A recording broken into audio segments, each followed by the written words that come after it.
Hello, everybody, and welcome to the Horsehead Fantasy Football League podcast or update, whatever you want to call it. I am Commissioner Mark, and I am here back at it again for the 2021 season. A lot of changes have happened. Things have gotten wild, wacky, and fun, and I'm just going to go over quickly what kind of changes we've made, what we're going to be doing this year, and some of the ramifications of that.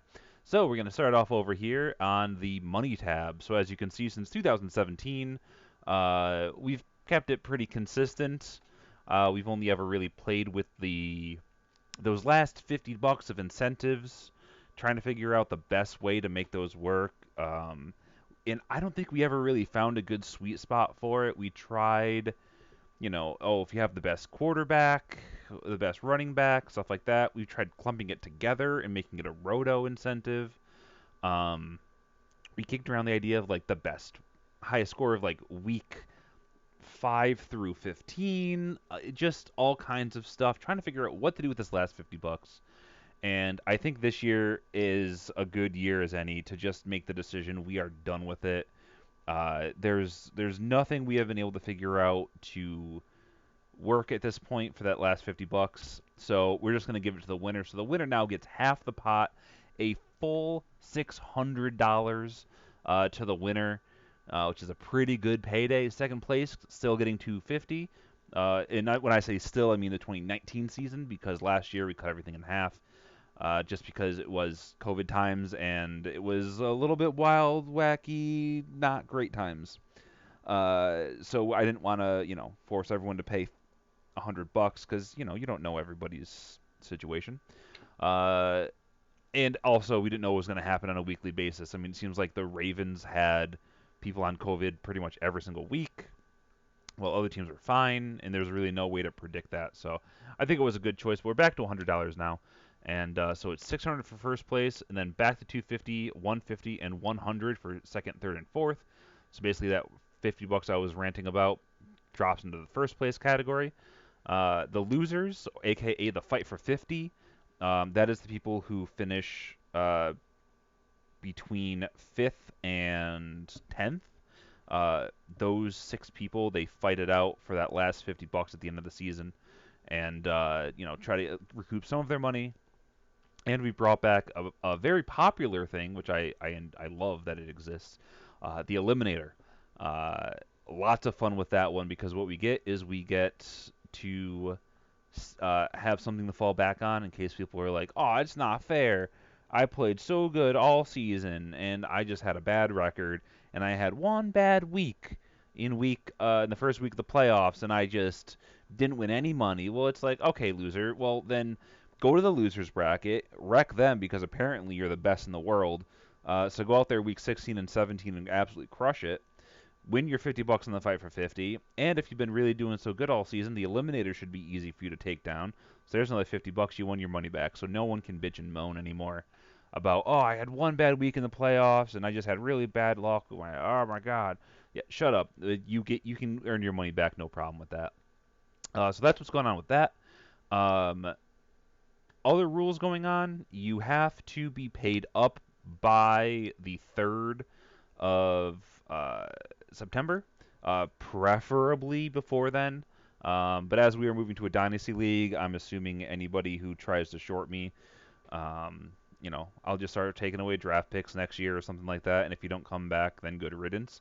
I don't think that's anybody here. Everyone here is, they've always been really good about making sure that they paid up on time, with the exception of a few people. But they're always like, yeah, but I have all these things like I'm a student and whatever. So reasonable stuff. Reasonable stuff.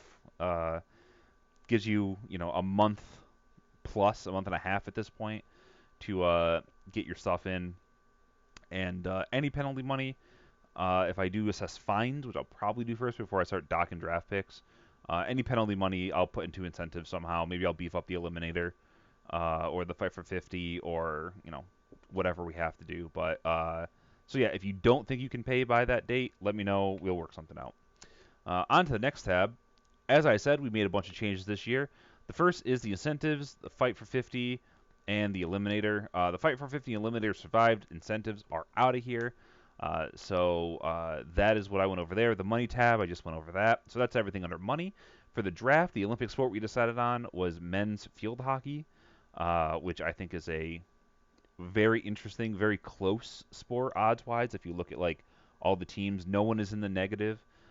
Everybody has at least, I think it's plus 250 odds. So there's not a runaway favorite. There's no worrying about, oh well, somebody can't win, because I think the worst is pretty long odds, but when you think about it, still pretty good shot. So that's all good stuff there.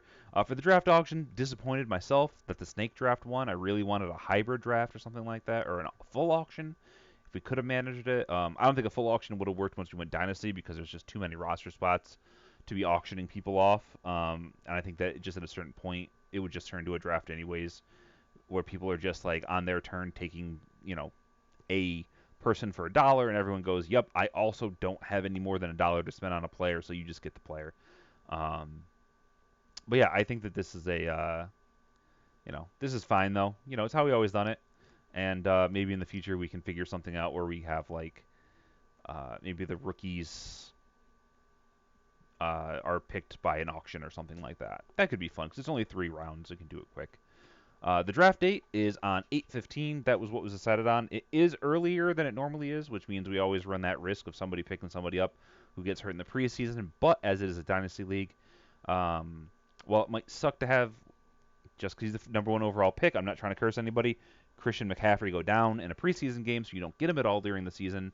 You still get him forever. And if your season ends up going full bust, and you're 6 weeks in, and you're like, man, this absolutely sucks. I have nothing that I can do to win this season. You can always sell some people that are a little bit older. Maybe you have Tom Brady and someone's in desperate need of a quarterback. Ship him Brady for a pick next year, or somebody who is an up and comer. So I think it's probably fine to have it a little bit earlier because of those circumstances. The location is at Michelle's house. So if you guys don't know where that is, I think James is probably the best person to ask for directions for.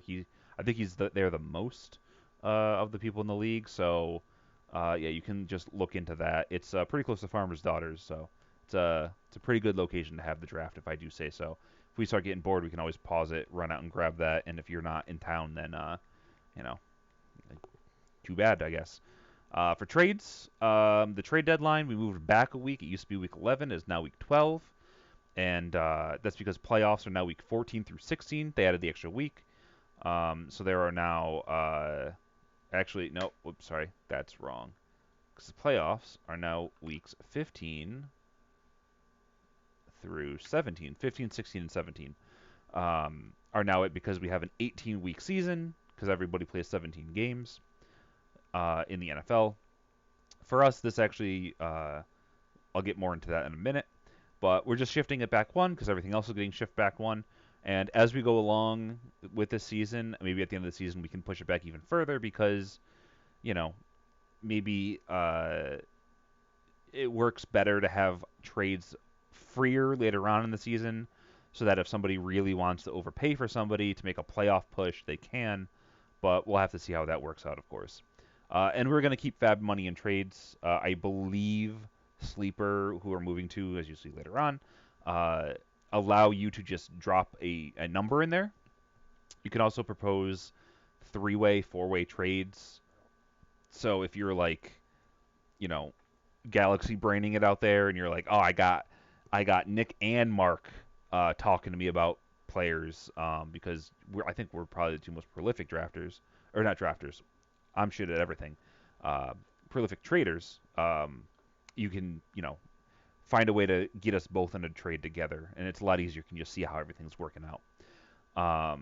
But yeah, you can just enter the Fab Money now, and I don't think I have to keep track of it personally by constantly logging in when you guys text me at like 5 minutes before waivers run, and you're like, hey, I need another $15 of Fab because I just made a trade, and I really want to pick up a player, and I'm like, well, fuck me, I got to drop everything I'm doing and take care of you.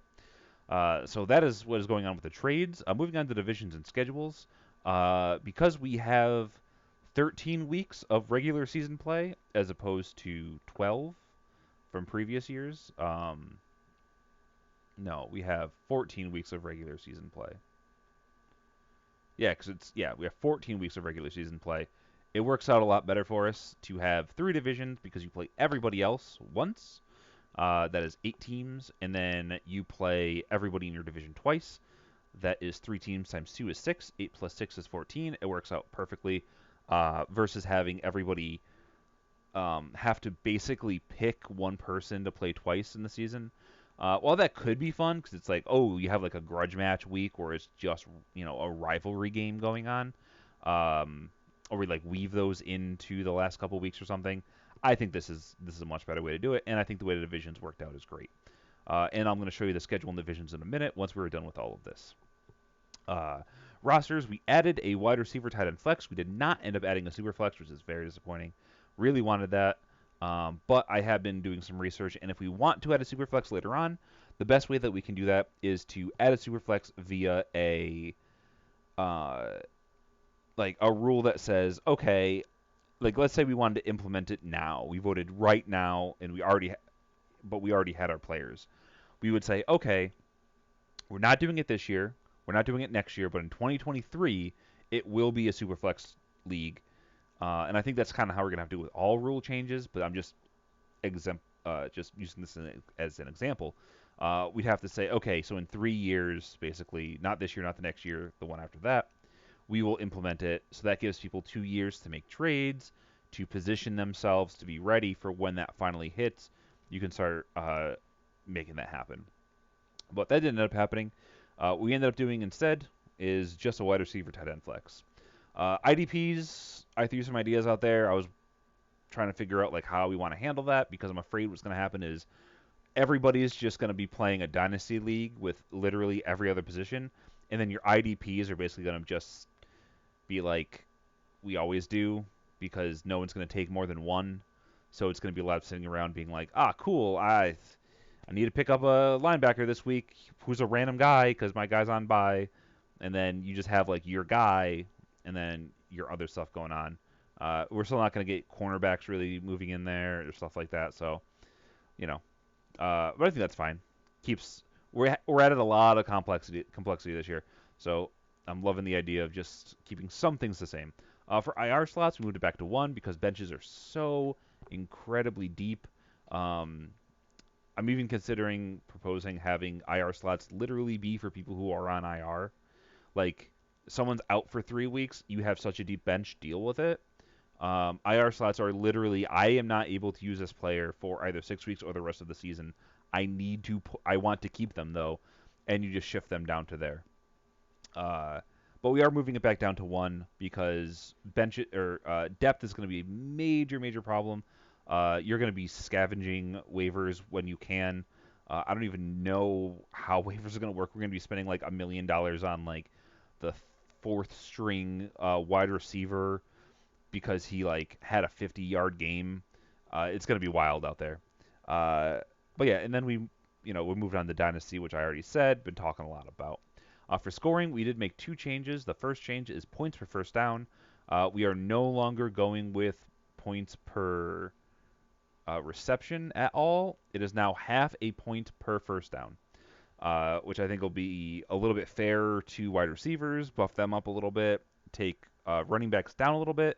So you're not getting a half a point for somebody catching something out in the flats for 3 yards and running out of bounds, or even worse, somebody gets tackled 3 yards behind the line of scrimmage after catching the ball, and you get 0.2 points. That doesn't make any sense. That's a bad play. You should just spike the ball into the ground if you're going to lose yards anyways. Uh, and the other thing is fractional kicking, which I think is really good because it just helps everybody out. The way we have it set up on Sleeper right now, and we can always tweak it as before the season starts, is you get 2 points for making a field goal, and then for every yard after 30 yards, you get 0.1 point. So a 50-yard field goal is worth 4 points. Anything below a 30-yarder is worth 2 points. And like a 60-yarder, if you have like somebody just absolutely bombing it, that's worth a good hefty 5 points, which I think is more than fair, because we don't want people winning and losing games based on kickers necessarily, because we've had in the past somebody has a kicker who puts up like a 25-point game because they're just like fucking made 6 field goals and like half of them are from 40 yards. I feel like this is a good way of doing it. Keeps it similar to how we had scored in the past. So I'm just gonna go with that's the way I want to keep it. You guys can always fight me on that. I'm sure positive that you guys will once I pointed this out in the thing. And as a site, we move the sleeper because everyone says that it is the absolute best place to play a dynasty league. Has a lot of bells and whistles that work out really well for us. They seem to be improving every single year. Not the UI. The UI is trash. As Tyler said, you can drive a boat through some of the margins and stuff like that. They really need someone to really make everything look nice, no matter where you're looking at it, if it's on your phone or on this computer. But yeah, that's what's going on with all that. Yeah, so that's basically how all the votes went. You guys all know that. I just wanted to reiterate so everyone was aware. Also, if anyone's watching right now, I'd be very surprised. I'm pretty sure I'm just going to fast forward to the end because that's when I'm giving out the Olympic picks. But over here, we have the schedule for the season. So if you look down at the bottom, we have over here the Empty Skulls. That is the first division. That is myself, Jerry, Doug, and Nick. Then we have the Super Salways. That is James, Malcolm, Matt, and Tyler. And then we have the Inside Out, which is a combination of the Insiders and the Outsiders. Less Nick and Tyler, who got shifted over because they are two pairs. They are Matt and Dave and Sean and Mike. So we will see how that ends up going. I think it'll make it a lot more fun having these little bit heftier divisions too, because it's not like, oh, I went 0-2 to start the season against my division. I literally have to sweep at that point. You play a total of 6 games in the division. It makes it a little easier to crawl out of an early hole if something ends up going wrong on you. And the way it's set up right now is weeks 1 through 11. You play an assortment of people. I believe every single divisional match that you're gonna have is between weeks 1 and 10. I don't think there are any divisional games in week 11. I am wrong because Matt and Tyler play. So there are. So apparently there is one in week 11, but I tried to keep them a little bit earlier in the season, if possible. And then week 12, 13, and 14, you're just playing within your division. So for example, I played Doug, Nick, and Jerry, weeks 12, 13, and 14. So that means that that final playoff push that you're making in those last 3 weeks, where it's do or die time, you're playing people in your division to try to make your way out of the division. So for some people, that's going to be great. Maybe you have an easier division. You're like, I can sweep this. I can really make a push. And for other people, are going to be like, oh fuck, I have to play Jerry, Doug, and Nick. Those are like 3 of the best teams. I guess I'm just going to lose. Then after that, we move on to week 15, which is playoff round 1. Pretty much the same way we've been doing it for years here. The 1 and the 2 seed play for the right to pick their opponent in the semifinals. The 5 and or 6 seed play. The number 3 seed, and the number 3 seed is able to select who they want between the 5 and the 6 seed. And then the number 4 seed gets whoever's remaining. The number 4 seed is the team with the best record who did not win a division. And the 5 seed is the second best team who didn't win a division record-wise. And the 6 seed is the team with the highest points for who did not yet qualify for the playoffs, because we still have that lucky dog for the 6th slot. So the number 3 seed probably going to be picking the 5 because they will have less points for, but you never know how it's going to work out. Maybe they feel feisty. The 8 and the 7 seed, they play in week 15 for fun. And 12, 9, and 11, 10, they play for the rights to survive and move on to the playoff semifinals in that fight for 50. Then, as I said, when 1v2 seed winner, they pick a team. The other team gets the other team. The teams that lost in the lower bracket stuff, they just get to have fun with each other and play around. Those other 6 teams, they are in the fight for 50. That is the losers of the first playoff round of the teams that were the 5, 6, 3, and 4 seeds, and the winners of the 12, 9, 11, 10 seed games, as well as the 8 and 7 seed. And then those guys do that for 2 weeks, and then everything else goes the way it goes. You have the Superb Owl, you have the bronze medal match, and you also have the fight for 50 final week. And it is a combined thing for the fight for 50. I'm always entertaining ideas to adjust the 5 for 50, maybe make it have less teams because 6 is a little bit chaotic. I would be, we could maybe make it so that the 7 seed plays the 12 seed, and then only 3 teams make it out of that, so it's only 5 teams, or, you know, maybe the 7 seed gets through automatically, and like the 12 seed, and then the rest of those teams, they play a 1 week thing. The highest points for advances, so it's only 4 teams. We can figure something out if we wanted to, but I think this is the way it was before, so we're going to keep it like that for now unless somebody else has something to say. Uh, and speaking of a bronze medal match, as I reach 20 minutes on this recording, finally getting to the thing that you want, this is the picker. So the way the picker works is I have the picker randomly picking a number 1 through 1,000 or 10,000 or something like that. Everyone is assigned points or numbers over here in the mystery box. Yeah, 1 through 1,000. Everyone assigned a bunch of numbers based on how many people or how well they did last year. So, example, Mike, he only gets 25 out of 1,000 because he won last year. Tyler gets 35, and then 60, 70, blah, blah, blah. And then if you didn't make the playoffs, you just get 105. I think moving forward, I want to do this again because I want to have people not fully tank. Like, I don't want people setting lineups that are like just absolutely abysmal with the idea of losing the last 3 weeks because it's not fair to the people you played earlier in the season when you had hope. Now you have no hope, so you're just going to punt on everything. I think that's a little bit ridiculous. We can have it like the MLB does, where teams that are outside of the top 5 or whatever we decide to do, maybe top. If you make the playoffs, you are given you're just given what you end up with. If you win the 5 for 50, you slide in at a different spot, and then the remaining teams, they have some kind of odds. We can worry about that in the off season, of course, but for now, this is what we have. This is what we've been using for years. Literally, we've been using this for I think for 5 years now. This exact coded up thing that I did, because you see the lotto numbers and then who you have, blah blah. But we don't care about any of that right now. All we care about is this. And it updates every time you enter or delete something from a cell. So as you see, it was Jerry, now it's David, now it's Doug. So what I'm going to do now is I'm going to black all of this out so we cannot see who is getting what positions. And I'm going to go 1, 2, 3. Hold on. 3. And now we just have a completely random order. And what I'm going to do is I'm going to copy and paste this as values. Actually, I don't know. I don't know how that works. Hold on. 1, 2, 3, 4, 5, 6, 7, 8, 9, 10, 11, 12. Because I don't think it'll come out black. So I'm going to do that. Copy that. Paste special. Values only. Okay, so they're hidden values. We don't know what is underneath there. And now as I can fiddle with stuff, and this will change, but this is going to stay exactly as it was when I pulled it because that is what I care about. I care about this being here. That's what I pulled. This is what the order is going to be.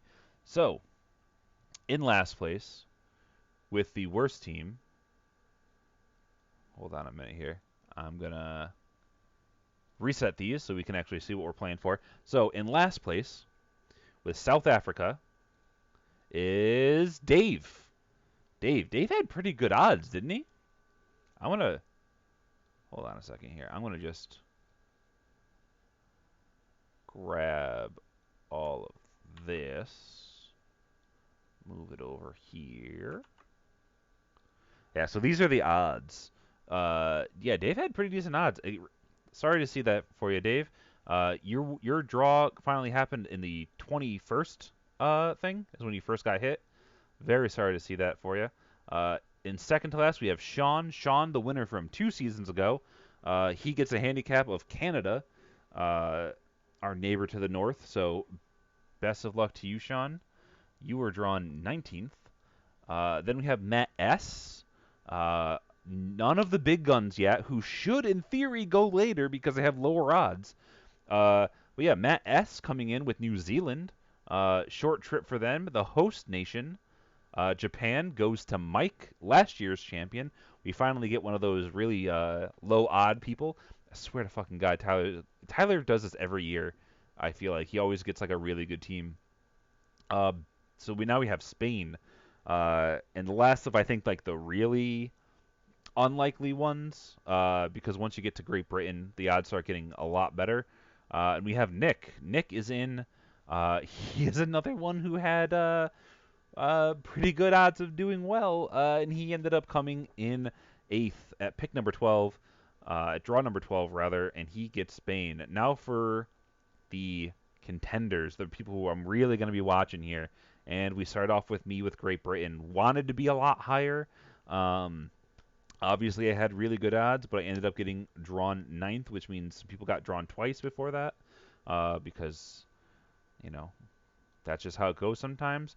Next up, we have Argentina, who is about on par with Great Britain according to the odds makers, and that is Malcolm.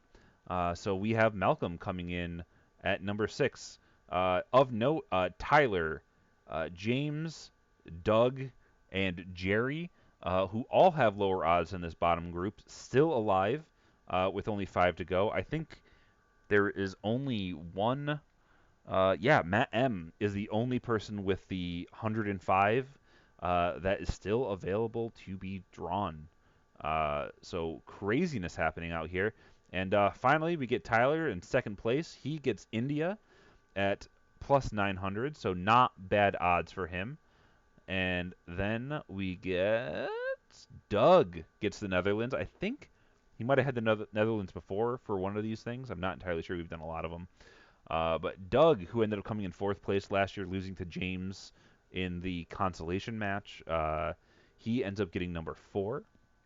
At number 3, Germany, heading to Japan, we have Jerry. Jerry ends up coming in third place. He ended up making the playoffs last year, was the lucky dog, but was not lucky enough to survive through the playoffs. He got knocked out in the first round and then lost the consolation match with Dave. So he ends up getting third and getting Germany. Australia, who is one of the two favorites. The very soft favorites at plus 250 and plus 220. But still, at number 2, we have James. James is going to Australia. So best of luck to James with that, which means Matt M has Belgium. So congratulations to Matt M. You have the favorite, although it is a very soft favorite. And this field, I think, is a pretty even field. So best of luck to everybody. Hopefully, y'all enjoy watching some men's field hockey at 3 in the morning when you can't sleep because we're like 13 hours difference from Japan. But yeah, so congratulations to those of you who did well, and condolences to those who did not do well. As you can see, as we've been doing stuff and moving stuff, this has changed. So just to show that everything was on the up and up, I still didn't get a great team there, but so yeah, so this is the picks. So congratulations to everybody, and I'll be seeing you guys around. So have a good weekend, and see you in a month for the draft.